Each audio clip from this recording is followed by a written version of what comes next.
Hey there, real quick before this week's episode, I just wanted to mention that the winner of this week's giveaway for Stir Fry 18 for episode 18 is Tim Meyer-Jaweski, rhymes with Buy Our Wet Jet Ski. All right, so thank you, Tim. Guys, we'll do some more giveaways in the future. If you're interested in that, we'll find out a more formal way to do these, but thank you for watching and all of that. We really appreciate it. Have a great afternoon, and congratulations, Tim. We will be sending your copy of Stir Fry 18 and your tofu promo card out right away. Thanks again. Enjoy the episode.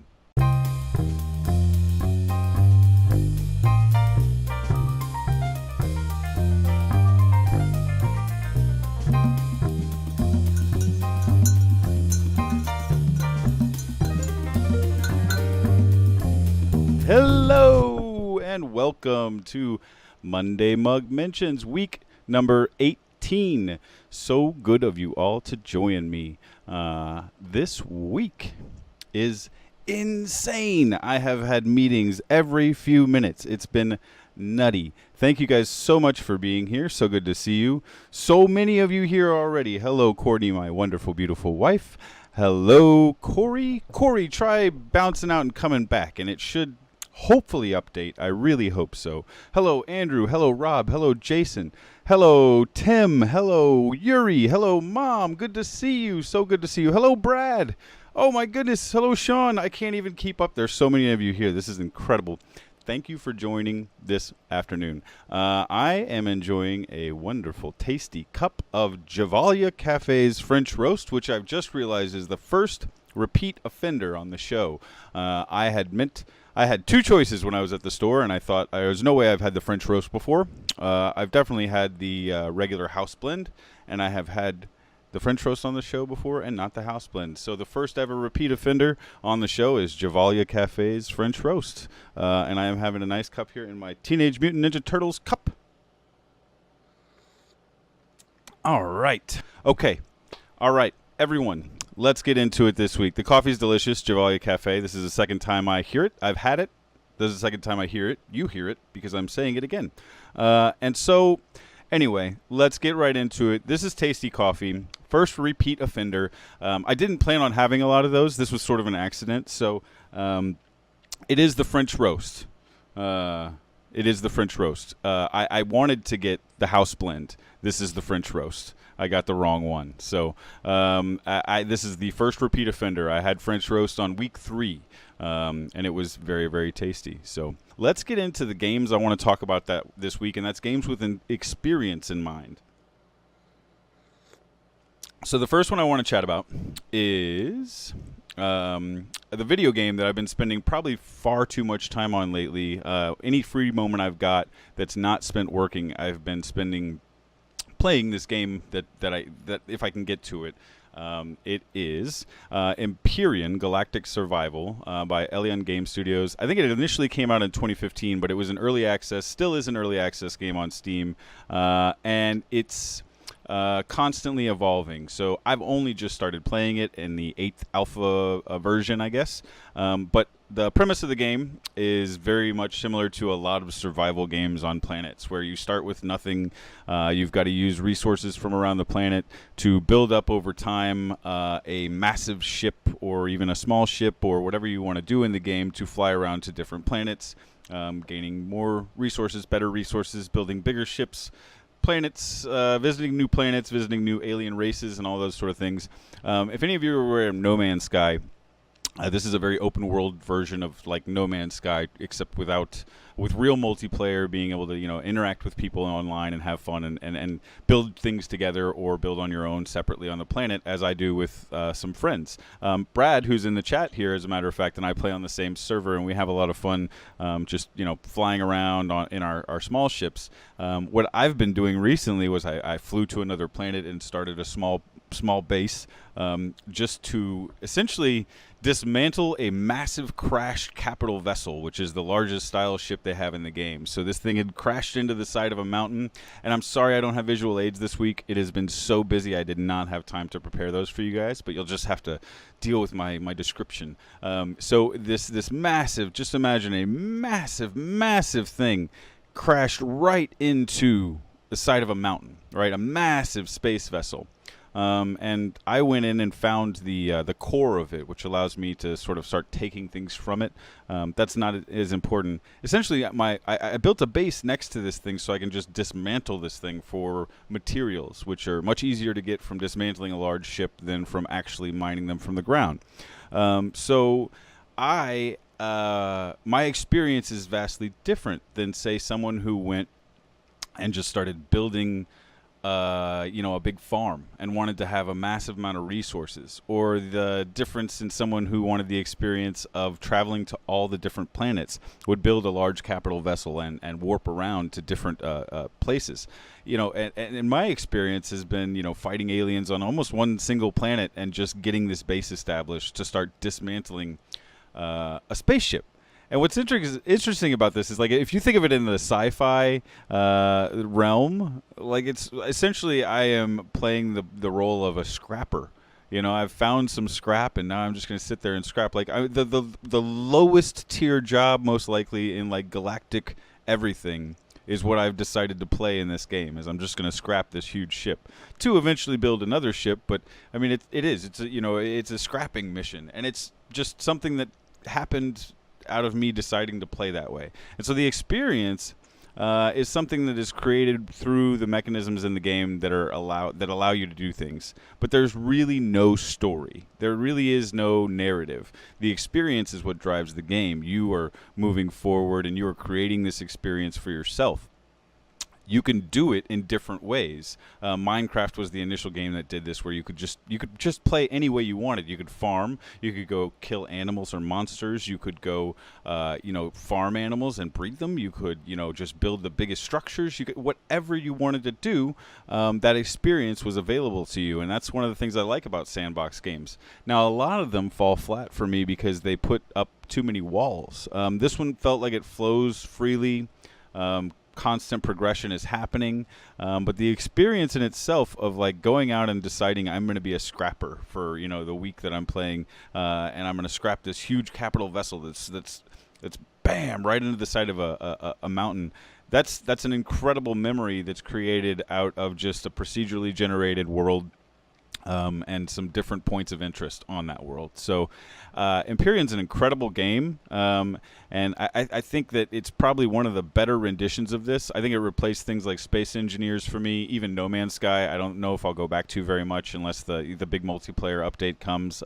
So really, Empyrion did something that I had been waiting for a long time, which is it put you in the driver's seat and didn't really try to shoehorn your experience, and allowed you just to go and have fun in an open world. Catching up on comments. Hope you guys that are having the stutters, I hope it picks up. I know it's heavy bandwidth for this HD cast. You can always downscale it if you want on the settings down to, like, non-HD as well.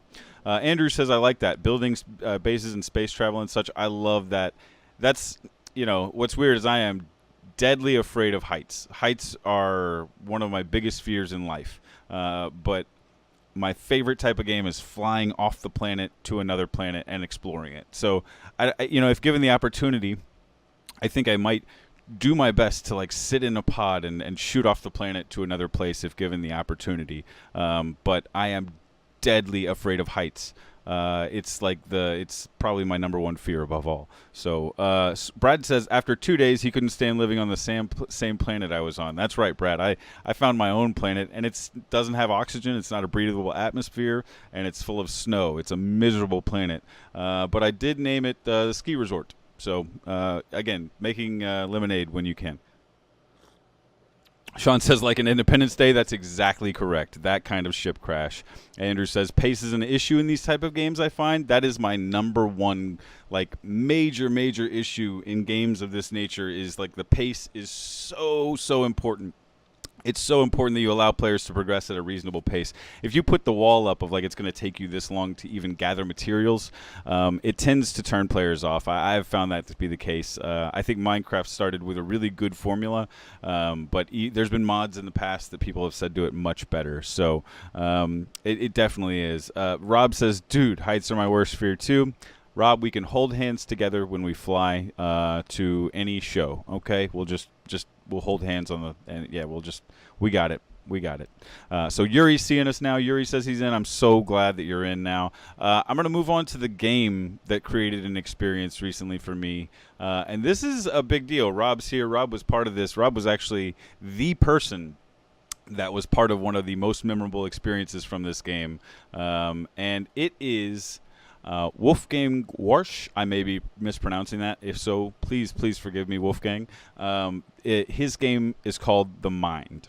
And this has just come out. Pandasaurus Games is doing the United States release. I was at Elm City Games, the shop owned by Matt Fantastic and Trish Loader. And my good friend Alex Cutler also does all this playtesting and stuff out of there, and Prettiest Princess operates out of there. It's an amazing place. It's a lot of love at Elm City Games. It's always really refreshing and refilling to go over there and see my wonderful friends. I get to play games. I also got to see Rob there. I got to meet Corey Mudman here, and he's here in the chat, and I got to meet him in person. And I got to chat with some amazing folks about game design and about where some of our game designs were going. I found out that one of our games, called Son of a Bee, had some major issues that we have since made a big change to. So I'm really happy with that. So, The Mind. The way you play this game is you have a deck of cards 1 to 100. Each player starts by getting one card. Let's say there's 4 of us.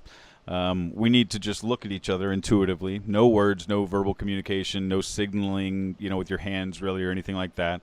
And you're going to kind of, let's say I had 100, I might lean back and be more casual.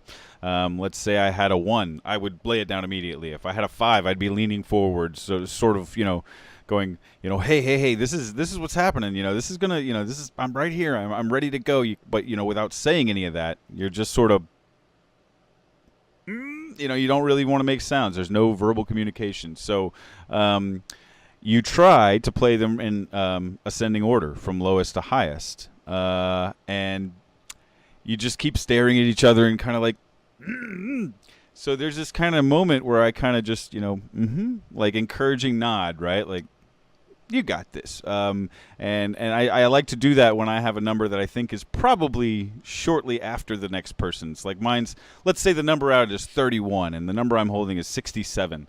And I think somebody else has something like 40 to 50s. I'm going to, kind of like just linger out, stare and look around, and if somebody's really leaning in, I'm going to let them go first, and then I may sort of drop it if no one ever does anything, right? It's a deduction game. You just have to sort of feel it. And you get 3 lives, right? And if you mess up 3 times, the game's over. There's also a little thing you can use to do another like sort of check around the table, but that's unimportant to the experience here. The experience is incredible. Let me explain to you what happened with Rob and I when we were playing in a group of 4 at one point. We only got to like level 5 at best. We're not very good at the game, I'm told.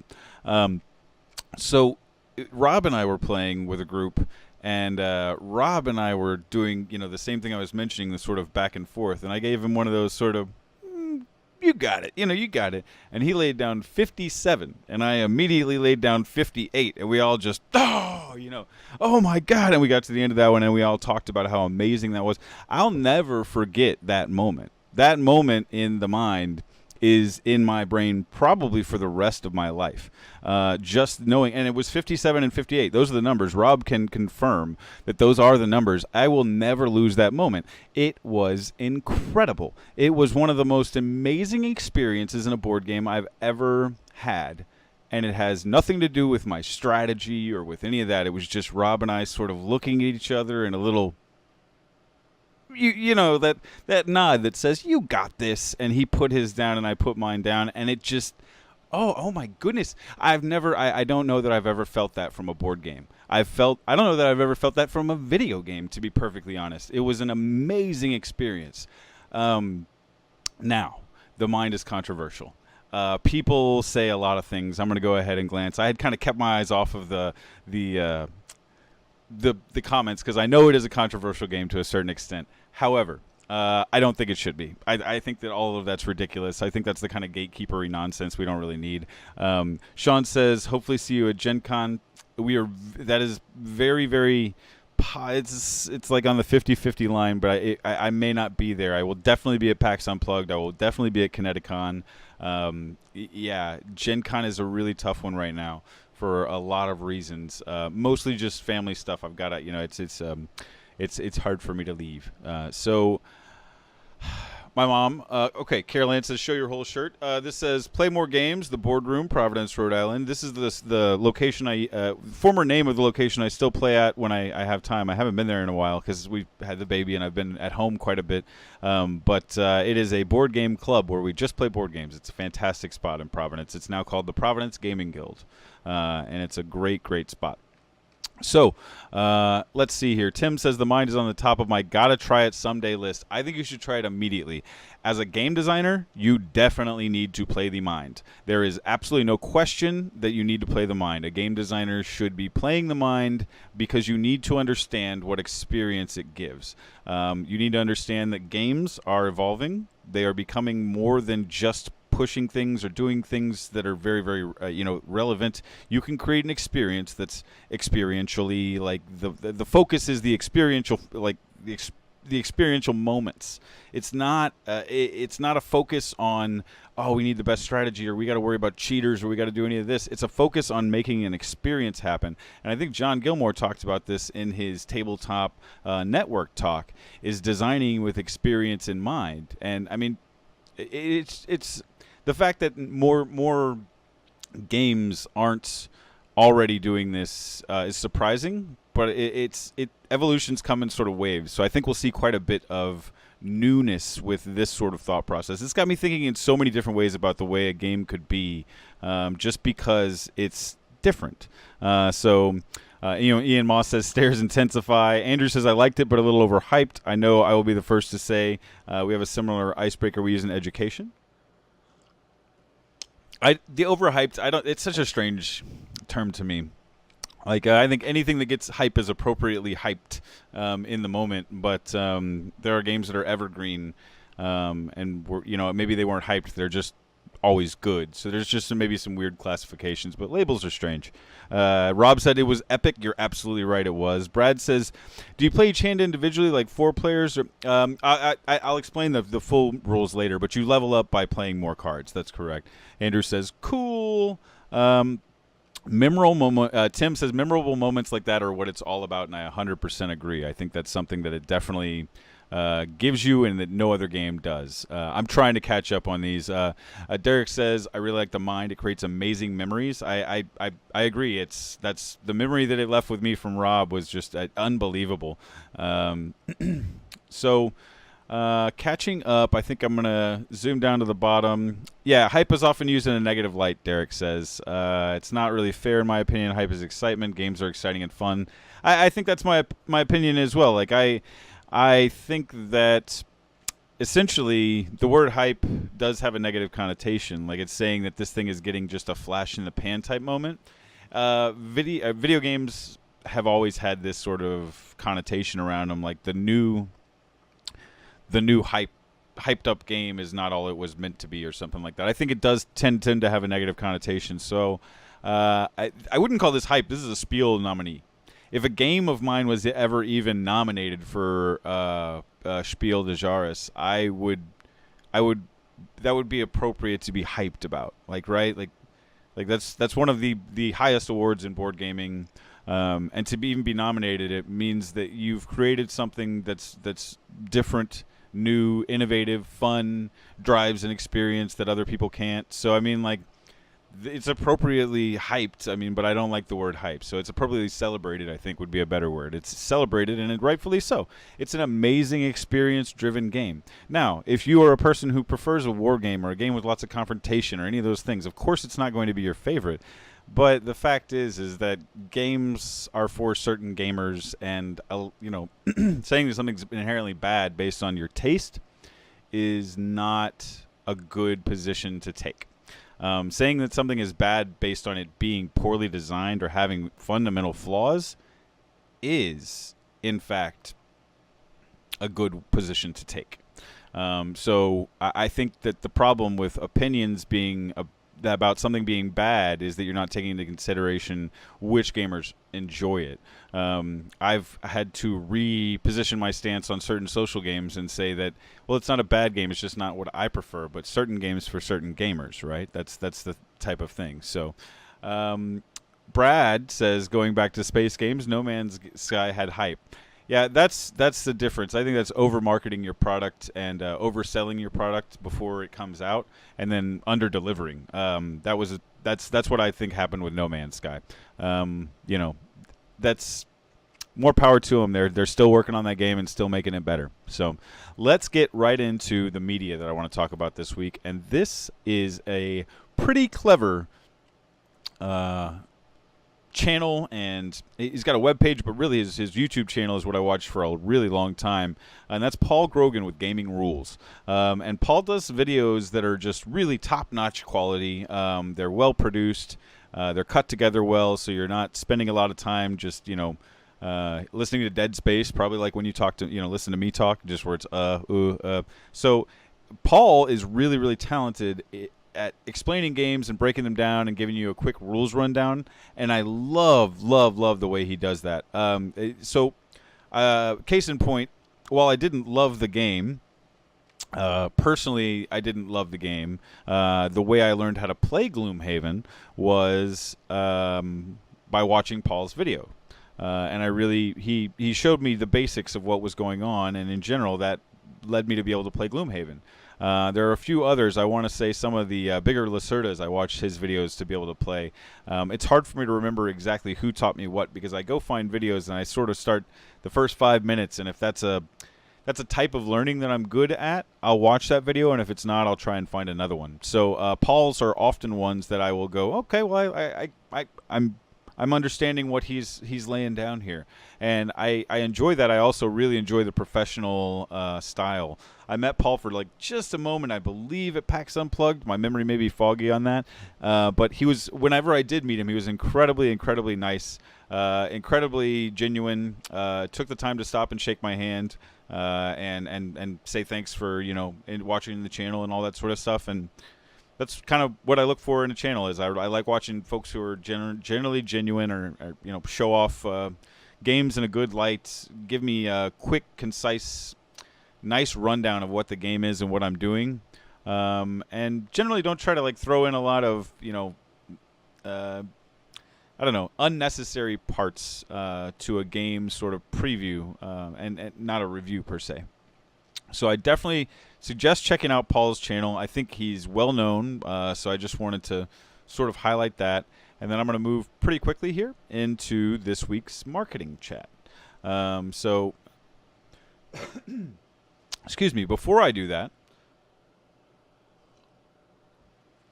I mentioned something about a copy of Stir Fry 18. So I don't know the best way to do this, because I know a lot of people have been in and out. So I will figure something out. I will go through everyone who joined and made a comment or said hello or was even in the channel, if I can find out a way to do that. If you're interested in winning yourself a copy of, wow, this light is so bright you're not gonna be able to see it. This is Stir Fry 18.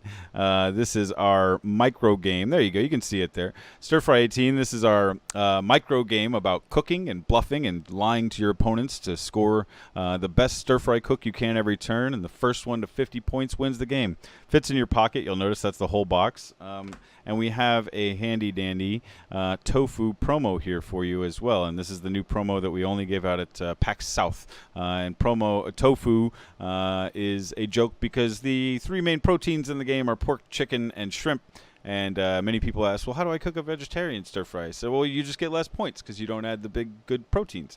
But now tofu's here, so you can make veggie stir fry, and you can get lots of points from it. So I have got that all here for some lucky viewer. I guess what I'll do is make a comment, just say stir fry, or just say I was here, or if you commented or asked a question, I will put all the names into a thing, and shortly after the stream, whenever I put everything up on YouTube, I will put a winner, and I will tag you, and I will ask you to send me your address, and I will send you stir fry in the mail, non-perishable stir fry.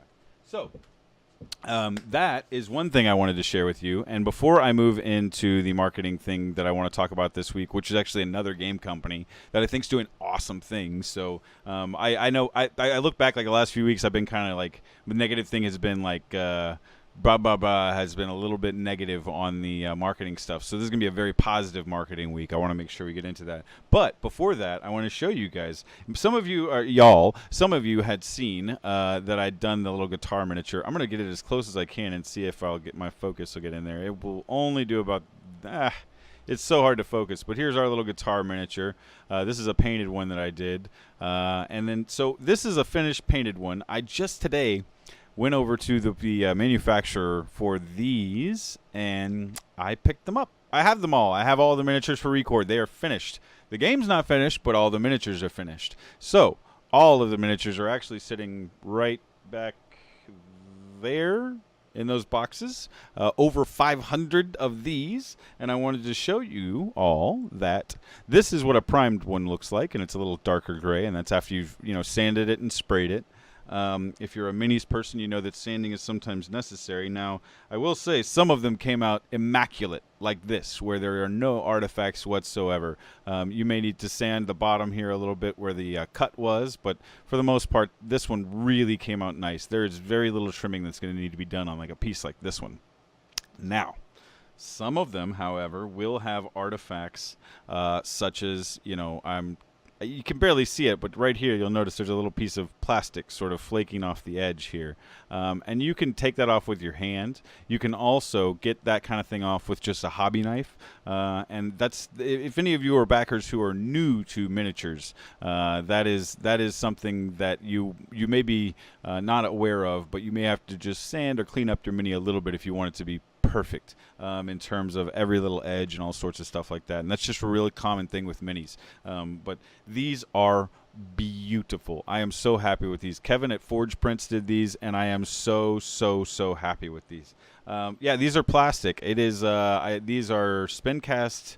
I will get the exact stuff. I want to say it's a resin injection, but I may be wrong about that. It is a plastic. I will get you the exact stuff. So you'll notice there is a little flex to this, but you cannot bend these too much or you will break them. I have broken one. So that part we are coming up with a fancy way to keep these protected for you guys. I'm pretty happy about that too. I think that's going to be fun. So on to the marketing thing, and that is Kurt Covert at Smirk and Laughter and Smirk and Dagger, and how this whole pivot to Smirk and Laughter went in my eyes and what I watched and all sorts of things like that. So I'm going to catch up on comments, and then we're going to do that. So who did those for you? The guitars, Andrew, that was Kevin at Forge Prints. They are local here in Providence, and they are awesome. If you need small run minis, that are small batch run miniatures, they are definitely a go-to place. So Brad says, I forgot what material are they. That part I will get you a full answer, but they are plastic. They are hard. It is chunky. They are nice and thick. Sean says, Games Workshop mold line cleaner is amazing and worth it. I need to get one. I have some X-Actos and some different blades and stuff like that, but I really want to get into painting minis. You'll notice my paints are always behind me here on stream. I just I never get the time. It's like I want to do it and then work. And we have now 7 or 8 games that are currently in the pipeline, so I don't know when I'll be able to start painting again soon, but that's fine. It's better to be busy than not, I assure you. So let's go into Smirk and Laughter and talk about what happened, or what was previously happening, I guess, with Kurt's company, in my opinion. It was Smirk and Dagger. And Smirk and Dagger was solely games mostly about stabbing people in the back, hence the name Smirk and Dagger. It was very, very take that, backstabby, cutthroat type games. And so their brand was known for being mean games. So, yeah, right? When you brand yourself as nothing but mean games, you cut out a big chunk of the marketplace.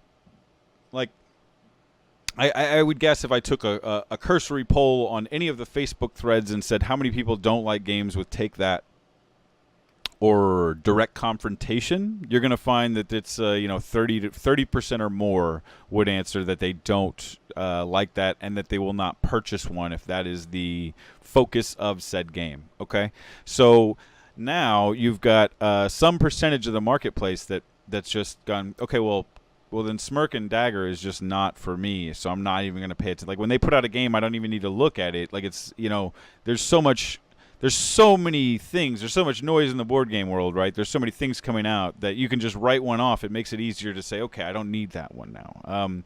And so people have written off a company based on their brand, and that's not exactly a great thing. So Kurt very, very, very cleverly, in my opinion, made an imprint of his own company called Smirk and Laughter. That was the lighter side, the family games, the different games. And this includes the upcoming Before There Were Stars from Matt Fantastic and Alex Cutler. It includes Jeff Lye's Nuts So Fast and Koi. Some really beautiful looking, amazing, and fun looking games that are aimed at the family and a good time, and not take that, and storytelling and having fun and goofy dexterity things. And that is amazing. But let me tell you how the pivot went. Because you don't just go, okay, we're also now this other company.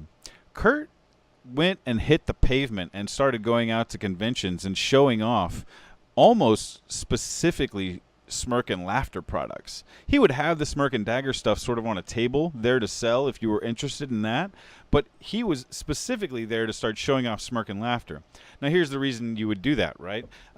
You already have the Smirk and Dagger brand. So you just need to show off now, hey, look, we've got fun stuff. Yes, of course, we've still got the old stuff there, but we've got fun stuff that's silly and light and not backstabby.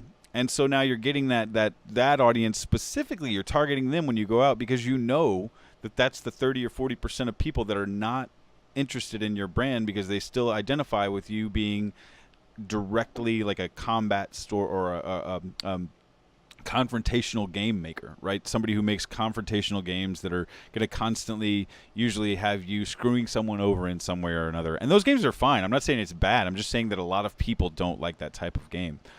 So Andrew says pigeonholing yourself, and that's exactly what it was doing. Yuri says, so glad you gave the backers option to add those on. Absolutely. You guys are the most backers are the most amazing folks ever. Our backers for Record have been unbelievably awesome. That's we've been really lucky. That's we really have been.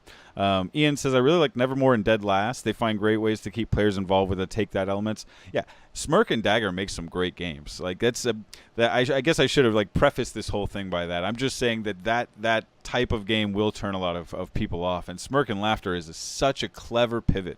It's such a smart way to do what Kurt did, which is to rebrand but piggyback on your own brand, right? Now, there's another example of this that I think is strange. That's not really the same. Plan B made their imprint called Next Move.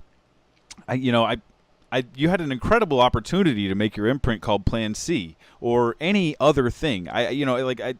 I was really surprised to see it was called Next Move. Now, that may be wanting to sort of separate themselves from that Plan B, which was probably not the greatest name for a company, it just due to other connotations, but they make amazing games. So, all that aside, Next Move is cool, but I really thought they had some piggybacking opportunity that was missed. Smirk and Laughter is about as good as it gets. When you think about Smirk and Dagger and then Smirk and Laughter, I mean, I would have said, Smirk and Giggle doesn't work, Smirk and Laugh doesn't even work, but Smirk and Laughter, just in Smirk and Dagger, it's perfect. It's a really, really well done complementary brand. Like Andrew just said, complementary brand, well played. Yeah, I agree. That's perfect, and that's a great way to sum it up. Ian says Nuts So Fast is great. I haven't played it yet, but I really want to get a hold of Jeff Lye's game. I almost said his. Yeah. So Nuts So Fast does look super fun to me, and it just looks like a really, really fun, silly game. So. Tim said they're still adding the dagger line, right? Yeah, as far as I know, that's not done. It's just a matter of, I think he focused for a little while specifically on laughter because you have to get that word out that you've changed a little bit. So we are finishing up. If you guys have got any finishing up sort of questions or anything like that, I'm happy to take them. I really appreciate you guys y'all coming every week and like chatting. This is one of the highlights of my week. Mondays should never be a bad thing. I feel like Mondays being a bad thing is like a grindy work feeling thing, and that's not. Mondays should never be a bad thing. I look forward to every Monday. It's like one of my favorite days now because I get to come on and chat and interact with all of you and chat about this sort of stuff, and it's really, really fun. Andrew says Capstone is doing Simply Complex line, more family oriented. I picked up the Climbers, which is a great great game, good for the family. The Climbers looks interesting to me. I've looked at it quite a few times, and I've almost picked it up at a few shows if I remember it's the same one. Let's see here. So Rob says, like, it doesn't sound like a game you want to win. Understandable. Yeah. Well, thank you guys for being here this week. I hope you all have a wonderful Monday. I hope you have a cup of coffee that you're enjoying. Say goodbye to everyone, Ninja Turtles. Thank you for being here. We will see you next week, same time, same place. And again, have a wonderful week. Thanks again. Bye-bye.